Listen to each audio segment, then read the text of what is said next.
আনৰ জীৱনলৈ ধুমুহা আহিলে সান্ত্বনা দিবলৈ বহুত সহজ, কিন্তু নিজৰ জীৱনলৈ যেতিয়া সেই ধুমুহা আহে তাক বুজাবলৈ ইমান সহজ নহয়।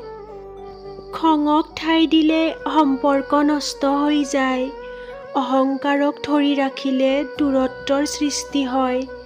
ভুলৰ ক্ষমা কৰিলে প্ৰতিটো সম্পৰ্ক স্থায়ী হয়। অপ্ৰিয় যদিও এটা সঁচা কথা, নিজৰ লক্ষ্যবোৰ পৰাপক্ষক আনক নজনাব। তেতিয়াহে আপুনি বিচৰাৰ দৰে এদিন সফল হ'ব পাৰিব।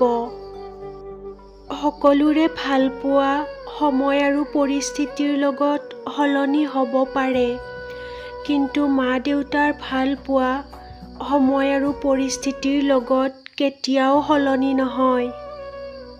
মানুহে কয় জ্যেষ্ঠজনক সন্মান কৰিব লাগে, কিন্তু কিছুমান জ্যেষ্ঠ মানুহৰ কথা-বতৰা আৰু ব্যৱহাৰৰ কাৰণে তেওঁ মানুহৰ পৰা সন্মান নাপায়।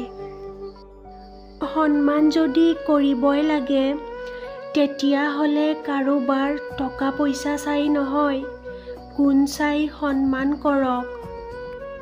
মোৰ ওচৰত সেইজন বহুত প্ৰিয়, যাৰ অহংকাৰ কৰিবলৈ হাজাৰ যোগ্যতা থকাৰ পিছতো কেতিয়াও অহংকাৰ নকৰে।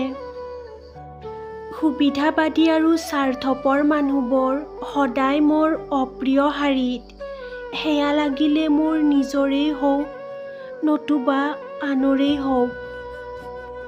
কোনো মানুহক কেতিয়াও নিজক সম্পূৰ্ণকৈ জানিবলৈ নিদিব। সিমানখিনিলৈকেহে জানিবলৈ দিয়ক, যিমানৰ প্ৰয়োজন আছে, য'ৰ পৰা তেওঁ আপোনাক কেৱল অনুমানহে কৰিব পাৰে, আঘাত নহয়।